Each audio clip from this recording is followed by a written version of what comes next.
Okay, I think we're on. We'll call the meeting to order of the Accessibility Advisory Board, a special meeting for this date. And I will request staff confirmation that the Kansas Open Meetings Act required notice has been properly provided. Yes, it has. Thank you. And a roll call. Okay. Chair Oakes. Here. Vice Chair Rickman. Here. Commissioner Cumberland. Commissioner Finger. Here. Commissioner Griffin. Commissioner Kilmer. Here. Commissioner Kirkhart. Here. We had received the minutes from our February 2nd meeting with our notice of meeting from Marissa. If everybody has had a chance to review those, and if there's any comment on those. Or changes that need to be made.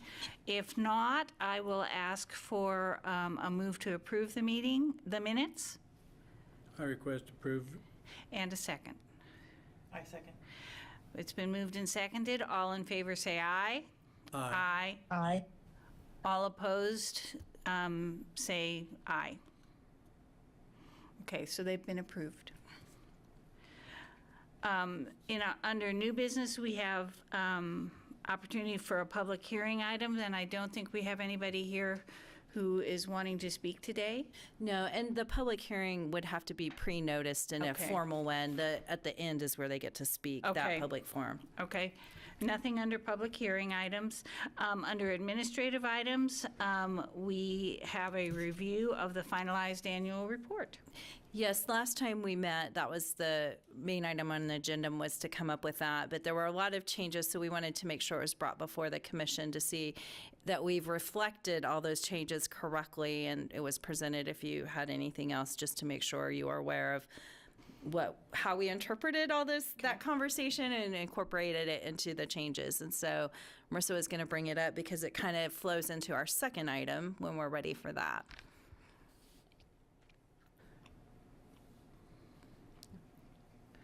So hopefully it was part of the packet, so everyone should be Yes. able to have seen it. And I assume, unless otherwise heard, this is the way it stands. This is what we presented. We had to turn them in between our last meeting, and now they had to be submitted. But just to make sure you're aware, this is where we are, and it ties nicely into our second item.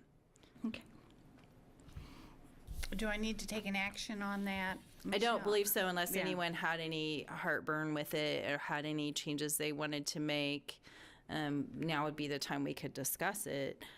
It has already been presented, but we'd make a note going forward and could Okay. probably do a correction if we needed to. I believe it shows what we had discussed, so. Okay. Okay. And it ties into our next one that we wanted to. And then, so then the next item on the agenda is a discussion of a plan to help achieve those goals. Correct. We kind of went through those and looked at, what we could do and kind of had some ideas, but what we would propose and like to do is assign maybe a board point of contact, a commissioner who would be the liaison and work with staff and then make reports back on progress and what actions are taken towards each of these goals. I guess kind of like, I don't want to have a full subcommittee. It's hard enough to fit meetings into the schedules, but then if there was a need for a subcommittee, that liaison could make that recommendation to this committee that we need to form that, because you'd have to treat it just like a special meeting. You'd have to set the meetings. They'd have to be public and agenda. But a liaison could kind of work with us and champion that goal for the year. And that's kind of what we would propose and how to kind of move some of these things forward and keep the commission involved. I don't know if anyone has any comments or input on that, if that is the way the board would go. I kind of divided them into 5 areas, combine them, and if we'd want to take nominations or if people would want to volunteer, and if we don't get all 5 tonight, we can revisit this. But as a way to move this forward, we thought it would be helpful to have a commissioner kind of help on each topic. Well, since I've always pushed for it every year, I would take goal number 5. The resource Yes, list. because Okay. I push for that every year. And it always needs to be updated. I think that's the big thing. We've got a pretty well developed one, but it's always Always a place to start, but yes. it needs to be reviewed, and it's always a moving target.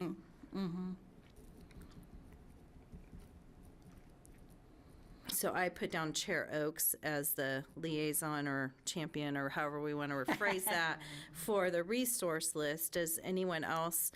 We have the website, and that will be. We're getting ready. It's still not live yet. It's one of those things. They're still working on it. It's in progress. But someone to maybe be the liaison to help monitor that, help kind of double check that. Once it's up and live, spot check and do that kind of any feedback from the trainings I've been doing and what I know. It's kind of also a moving target a little bit about, and it's not always about what the bare minimum is, but what could maybe make something better.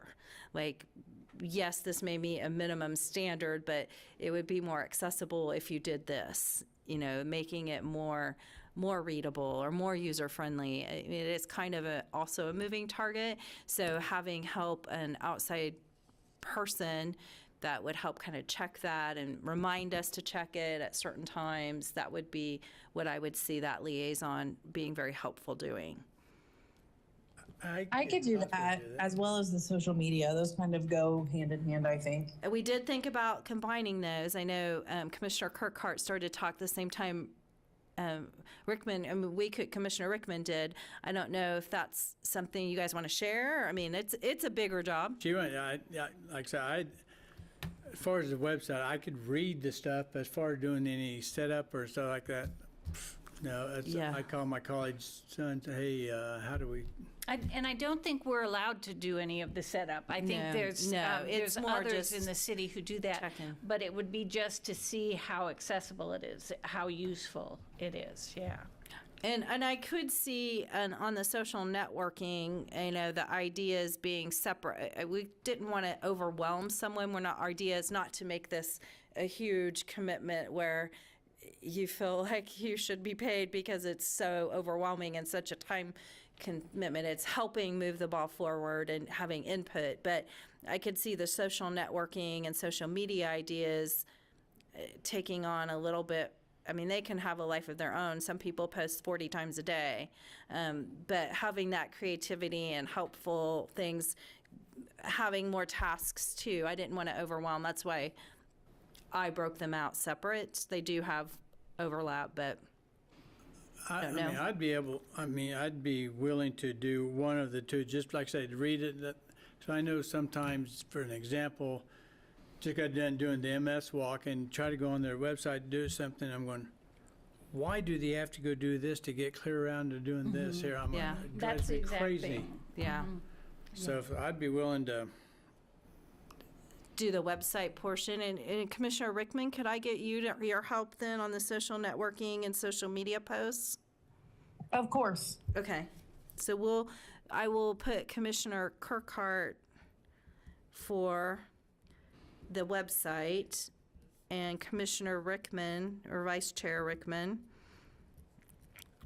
for the social networking and media posts. And then that just leaves us the training materials and transition plan.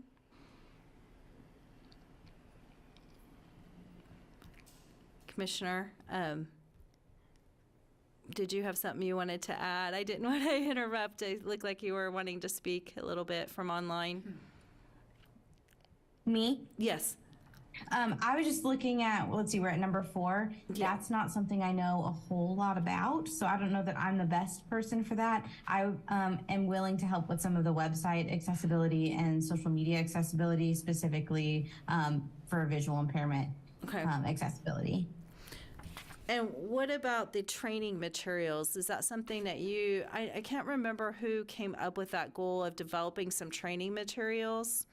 If that was Commissioner Griffin, who's not present today, And or I can't remember who we were training.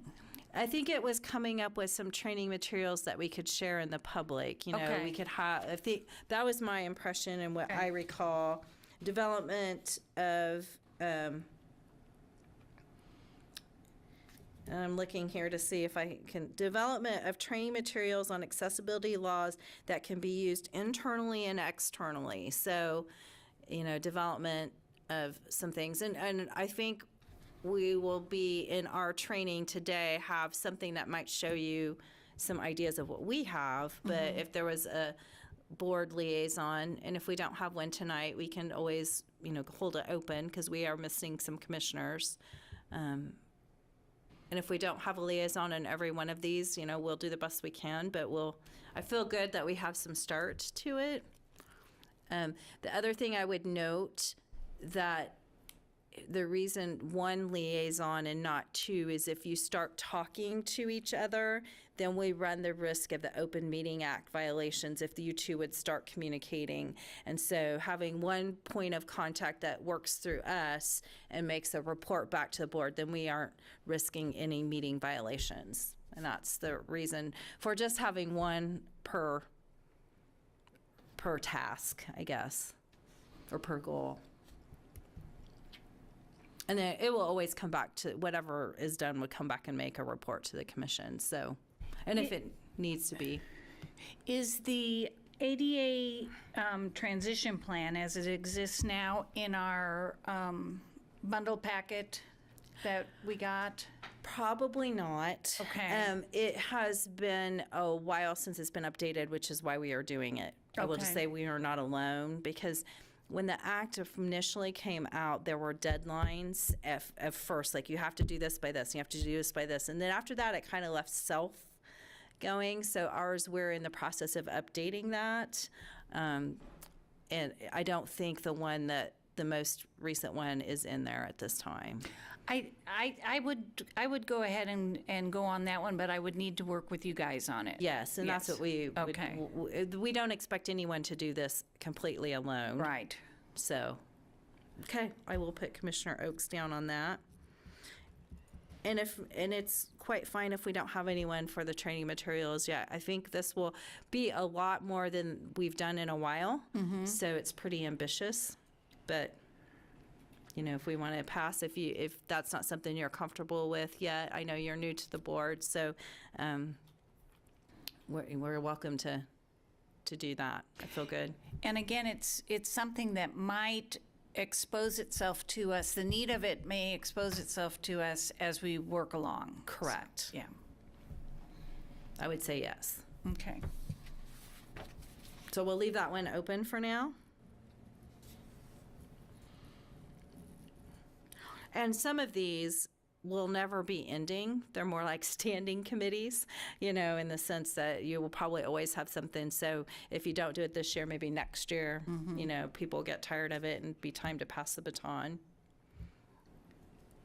So I think that takes up the discussion of plan to achieve identified goals. What I would anticipate then is between now and the next meeting, you know, bringing your ideas and conversing with staff on this, being me and Marissa at this time. We are looking for a person we do have an opening, we're interviewing. We have interviews today and we have some tomorrow, and hopefully we'll have someone by our next meeting. So Spencer is no longer with us? Okay. That is correct. So it'll Okay. be Marissa or I who will be handling it, and then someone to be determined. Okay. All right, so I don't believe there's any motions or action that needs to be taken on that discussion. So we'll go on down to the next item, which is an update on the booth outreach at the Fair Housing Seminar event. I did attend it in the morning. It was a very good event, I thought. The speakers were very good. And I had attended it the year before, and it was interesting just to hear the differences. Yes. The concerns were different, and the information given out was on a different topic, and so it was very good. If you ever get a chance to go, I would encourage you to go. Well, thank you. That's one thing we did try. I know we'd had the same speakers for many years, so we worked hard and give Spencer credit, even though he's no longer here. He worked hard too on we tried to recruit new speakers. And as we attend events, and Marissa and I are attending some more trainings and stuff, we're always on the lookout. We have a little list for speakers and topics that we think are interesting that tie in, and so we're always on the lookout for presentations and speakers. And the speakers really covered just the wide range that is ADA and ADA concerns for residents and for landlords, and it was very good. Yeah. So, well, thank you. We appreciate the feedback, and we have the next date set so you can put it on your calendars. It's the last Friday in April again, April 26th. We have it tentatively reserved, same place, same times. So people, we hope to make that more of a standing date, the last Friday in April, so that it becomes a little more better known and attended. I think it's easier when you know it's a set time. So, And it was well attended. yes, we did. Yeah, We did have a yeah. good attendance. We hope to keep growing that. I don't know if I ever want to get to the 600, like the event I just went to. That was quite a few. But yes. So we put it a little bit on the table, but we've already debriefed a little bit and working on next year. We have the date at least, and that way it's reserved with the same place. And as far as being at the city booth, I guess, for the AAB representation, I can't say that I got a ton of questions, but I did get some. Good. And kind of more, I guess, in an advisory capacity. You could go talk here, or you could go talk there. And it was okay. Yeah.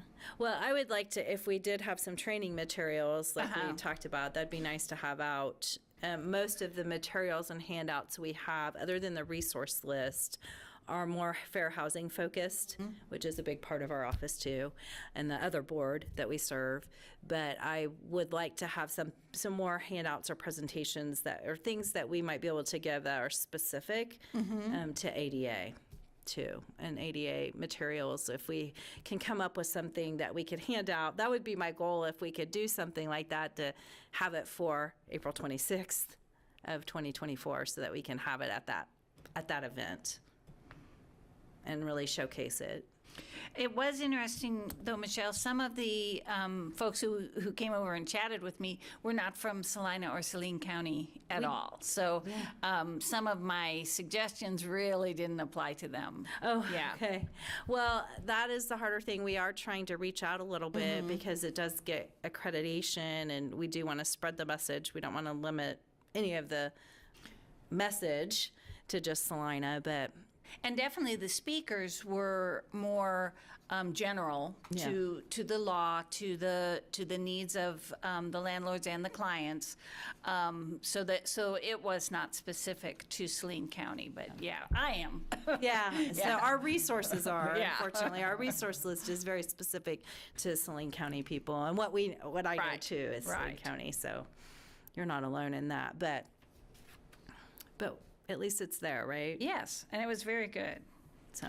Okay, the next item on the agenda is an educational presentation on service animals and emotional support animals and pets. Yes, and I wanted to keep in that tradition of last time we had a speaker kind of do some informative talks, and this is I'm trying to have more guest speakers in to do some educational piece to this board when we meet.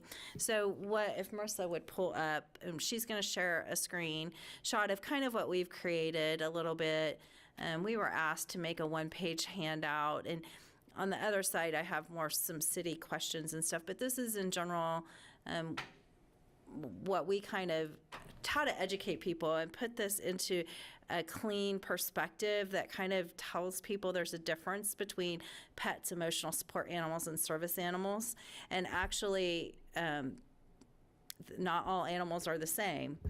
And so this was just kind of a little handout we thought would be good that we could share at this time and kind of go through. I thought it was a really nice visual that Marissa helped us create. She did all the hard work. It was really difficult to put the challenges. There are so many nuances that it depends. Are we talking in an employment situation? Are we talking out in public? Or are we talking in someone's home? So all of these, it was really hard.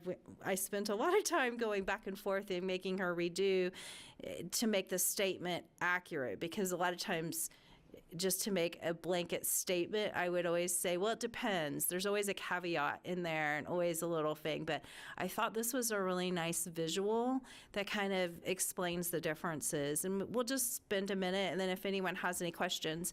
The reason we want to share this is probably this is the number one thing we get asked, and the number one ADA complaint that we have come through our office. It all has to do with emotional support animals, service animals, and pets. I mean, this is probably the hottest topic, and it's not just us. I think nationwide, when we hear fair housing statistics, this is the number one issue most cases are going forward on, and most complaints.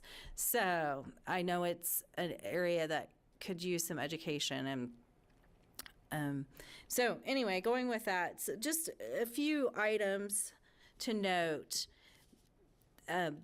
Service animals are the most protected, if you will. They're the highest degree. They are trained. They are trained to do a task.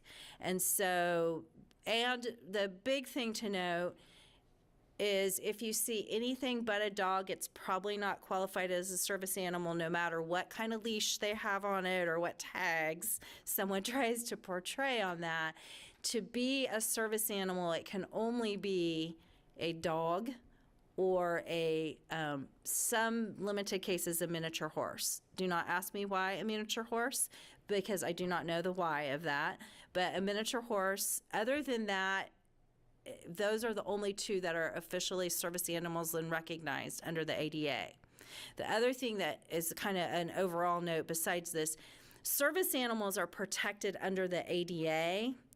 And the ADA specifically doesn't recognize the emotional support animals, or obviously pets, but the Fair Housing Act does. So if you think of it, what I always start with when people ask is, where are you at? What context are you in? And you think about it in your home, whether you're renting or not, it should be your home. You should have more rights in your home than you do out in public. So it's a little different standard and a little bit different need for what the purpose of an emotional support animal is and what the purpose is of a service animal. And I'm familiar with the training centers that train service animals. Is there a certification that needs to be shown? There is not. No, in fact, that's the other tricky part. Is we use this a lot internally on what people can ask and can't ask, is the why this comes up for individuals, especially out in the field. The police officers, the fire department, all of those individuals. So coming up with something like this, but there is no special certification. There's no special certification you have to have or special training, but the animal does have to serve a purpose or have a task, not just emotional support. That's kind of a difference. I have some input. Yes, we will listen. All guide dogs will have a harness that says guide dog on it. Yeah. Which is another reason to, for those of you who can see, Yeah. determine whether or not it is an actual service animal. It will say guide dog on It doesn't have to under the statute. It doesn't have to, but more and more of the training centers are going doing in that. direction. Yeah. Unfortunately, it's also causing counterfeit Correct. online things where people are buying them and putting them on dogs, and they're not really guide dogs. But Yes, that is true, but under the statute, it isn't required, and they can't ask if you have special training or show papers. You can't say, show me your papers or show me that. Yeah. Yeah, so they must be, but service animals have the greatest breadth of where they need to be allowed. All public places, any place, even a place that says a no pet sign. I think that's the biggest difference. People, especially business owners, sometimes will say, well, I don't allow pets. The business owner does have a choice not to allow pets, but as we're talking about in this picture, and I'll describe a little bit what we've put up for a picture, or try to. it has 3 columns, and we're showing that they're trying to demonstrate that there's a difference between, well, the first column is service animals and what they're allowed to do and not allowed. We have a green if it's allowed and a red sign if it's not. And the second column is emotional support animals, and in that includes your things like your cats and your rabbits, and those are covered under the Fair Housing Act. And what they've defined that is to be any normal domesticated thing. So, you know, not your exotic giraffe is lion not, cub. yeah, or a lion cub or something like that. It is your normal domesticated animals, and I found it very interesting because it said except reptiles, except for turtles. So snakes are not allowed, which I am glad for because I really do despise and I'm terrified of snakes. But turtles are allowed. That's the only reptile they allow.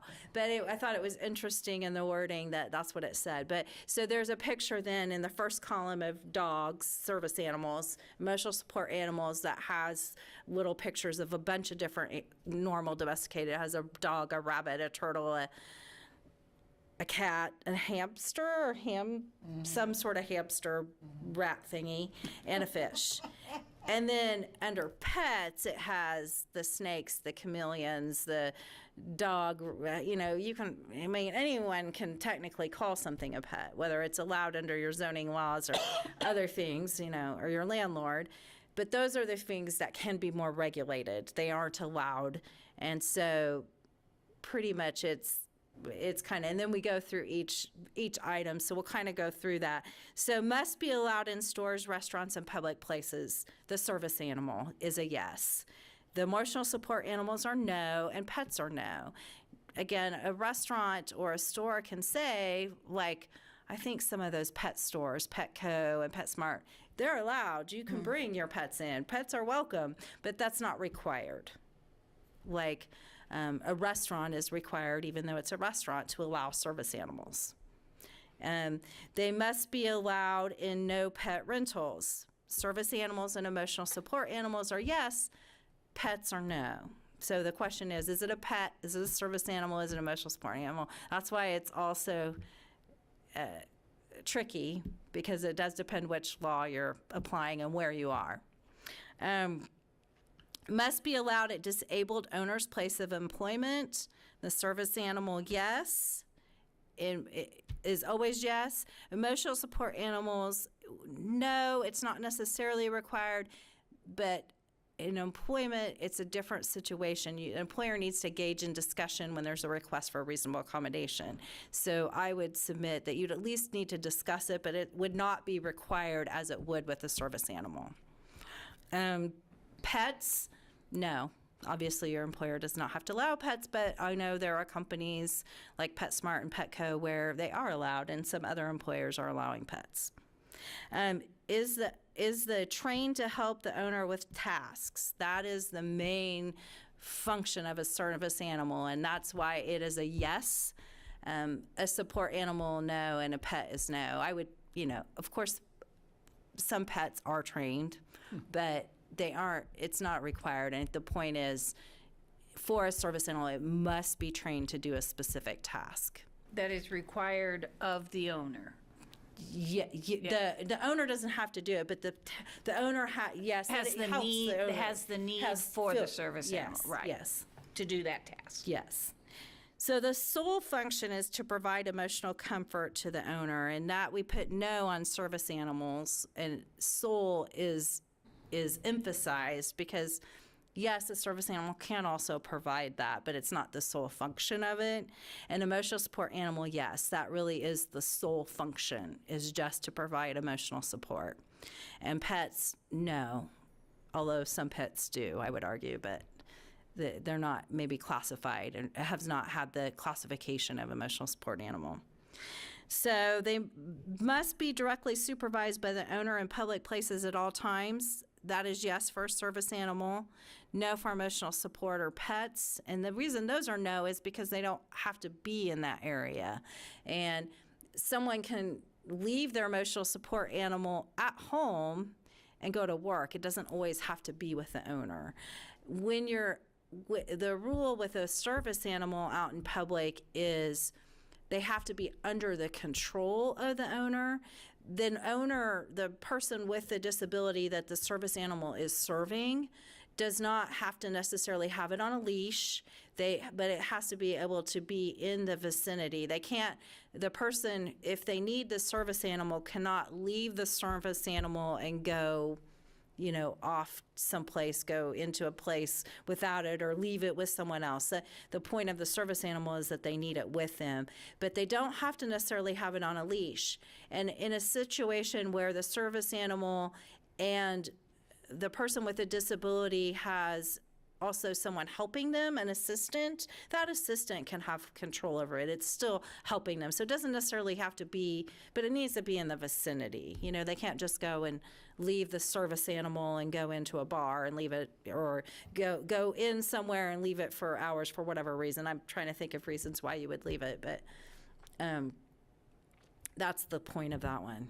So that kind of helps a little bit. But I think the big distinctions we were trying to make to a couple of them internally is that you can't just go up and say, give me your paperwork, is your dog certified, or this dog isn't that. It's, the appropriate questions really are two. Is your dog needed because of a disability, and what task has your dog been trained to do or assist with this? You can ask those in public places. You can't ask for paperwork. You can't ask for any of that. Now, if it's in the home and we're talking under the Fair Housing Act, then we switch from ADA to Fair Housing Act when you're in the home and you have a landlord you're dealing with. The landlord, if both those things are true and it's not obvious that they need it, they could ask for, if someone says, well, I have it for emotional support, they could say, do you have some documentation that prove you need that? And they can ask for that. You can't out in public. You can't in the situation of a public place or place that's not your home. That's kind of the way I break it down. It gets convoluted. When in doubt, your best not to ask for that if ever in doubt. But in the employer, when you're talking about a landlord-tenant, the situation's a little different. It could be more private. You can't ask for details. You have to be very, you can't say, well, what's wrong? Why do you have this? What do you do? Do you have some support that some medical professional has deemed that you need an emotional support animal? They can't ask for details. They can't require it be a psychiatrist. They can't require that it be on a certain form. They can't require, it has to be something reasonable. Now, that being said, what the trend has been is people to go online and get these certificates from someone they've never seen. The key is, if this goes to litigation, the key has come down to, do you have a relationship with that service provider? It can be your social worker, it can be your nurse, it can be, anyone with some sort of a basis for working with you, a school counselor if it were a child, someone who has a reasonable basis and's met you, not just meet you once online or not meet you at all and give you a certificate.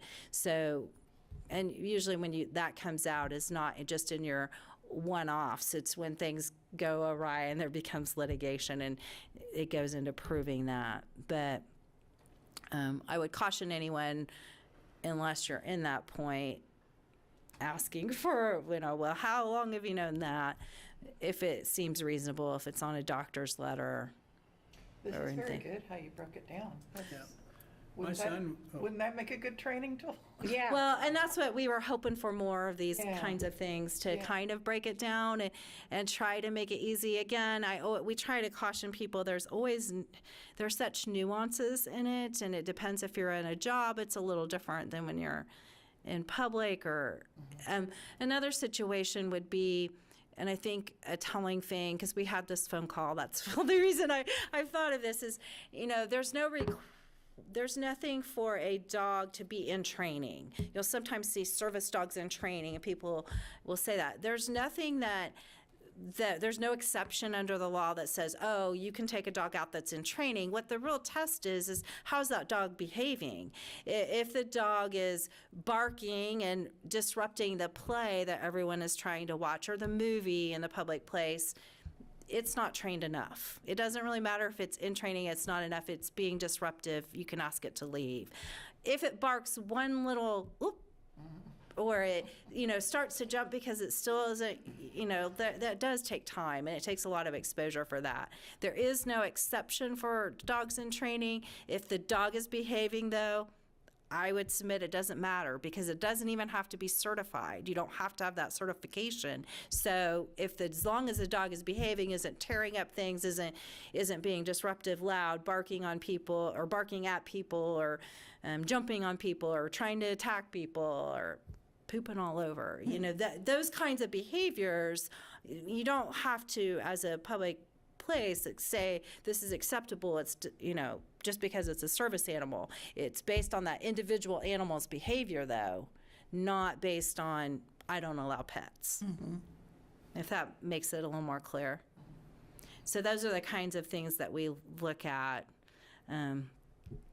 for it. But the question that came up was there an exception? And so we did a little bit of a deep dive, and there isn't anything specifically for a dog in training. So I go back to looking at how that individual dog is behaving. So Have you had complaints about dogs behaving poorly out in the public that have been identified as service dogs, or? No, I mean, there was an incident where the dog barked a little bit. I wasn't there, and so it was a little hard to see, or the dog. But again, I would give a little grace and say, for me, the attorney in me would say, well, how long did it bark? What did it do? Did it quiet down? Did it, a one little bark or one little disruption and it comes right back to the owner, I would say you need to let that go. It's still, even if it's in training. More the complaint we've had from landlords is that they don't clean up after their dogs have used like there's piles of manure around that they're not cleaning up. That's what I've seen more complaints of from landlords on, which you have a duty to do that. I mean, that's part of the ownership and responsibility. It's not just a free pass on all of that. Okay. So, and even though one of the things that landlords, I think, will forget, well, I can charge pet deposit. Well, that's not allowed under that. You can't charge once someone it's not a pet. It's not a pet, so you can't charge it. But that doesn't mean at the end, if the dog has done damage or the animal has done damage, that you can't assess that. You don't have the deposit up front. Could a landlord assess a cleaning up fee, for example, out in the yard to clean up? That's a good question. My initial instinct is yes, because they would do that to anyone that had a pet, or, probably, or if they want to keep it up and then someone is not doing it, it would be, you're not maintaining this. So, yeah, I mean, yes, I would just say yes. To prove it, the owner goes, that wasn't my dog, it's Nate. Yeah, I mean, there's some things that probably, it gets hairy on that, because it gets, yes, the proof is the hard part, but yes, I would say they could say you're not cleaning up, so I'm doing it.